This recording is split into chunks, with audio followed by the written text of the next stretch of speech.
Now that ground has been broken on the new public safety facility at Blasingame in Waco, aka Highway 5, work can begin on the 15-month project.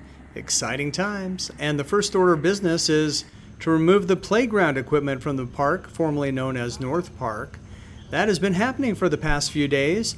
The playground was purchased by the Georgetown HOA, and they're moving it to near their community pool. Great for Georgetown residents and their guests for sure. But what if you aren't a Georgetown resident or guest? Well, I'm glad you asked. Let's check out the other parks in VA where you and your kids can go and play. We start east of downtown at McKinney-Wilson Park. The first thing I noticed was a batting cage. Swing, batter, batter, swing.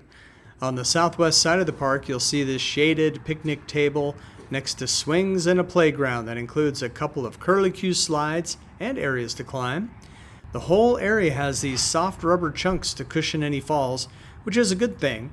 Of course, when I was a kid, you just landed on concrete and walked it off. That might explain a lot in my case, but I digress. Of course, there are a couple of ball fields here and a shaded picnic area. Lots of trees, too, at McKinney-Wilson Park. A peaceful place to go and play for sure. Let's cruise to the southern edge of town on Highway 5 to Forest Moor Park. There is plenty of parking here. True to its name, Forest Moor Park is literally a forest, probably because of this babbling creek that runs through it. There's an historic bridge and facilities, in case you need to use the facilities. These picnic tables on the edge of the forest are peaceful for sure, but you'll probably want the bug spray. Hashtag just saying. Lots of birds singing, and who knows what other critters are in there. When it comes to nature, this is a really cool spot. Oh, and there's tennis and, yes, covered picnic tables right next to the dueling playground areas. Here are some actual kids playing and running around after the story stroll earlier this week. Forest Moor, ball fields, nature, and playground antics. Fun for the whole family. Let's head downtown to Central Social District.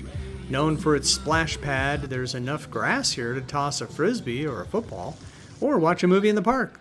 A stage for the sounds of summer bands, I can't wait. And tucked in the southwest corner, a nice playground for kids to enjoy. Central Social Park, located in historic downtown Van Alstyne, is a happening place for sure.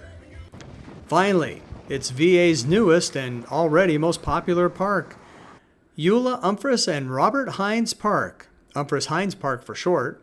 There's a fishing pond stocked with fish, as we confirmed last Saturday at Free Fishing Day. There is acres of green space that will get a lot more use once it dries up and the grass is fully established.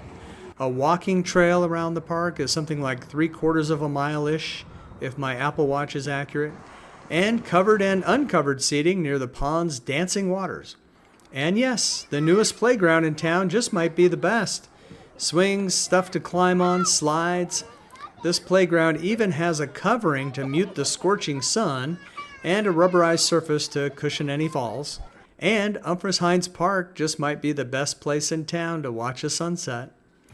Meanwhile, back at Blasingame in Waco, don't forget, once the public safety facility is finished, we'll get to work on the new Heroes Park, coming in late 2026 if all goes according to plan. An all-inclusive park for all abilities. This first responder-themed playground will probably be the best yet. Reporting for the City of Van Alstyne, I'm Mike Shaw.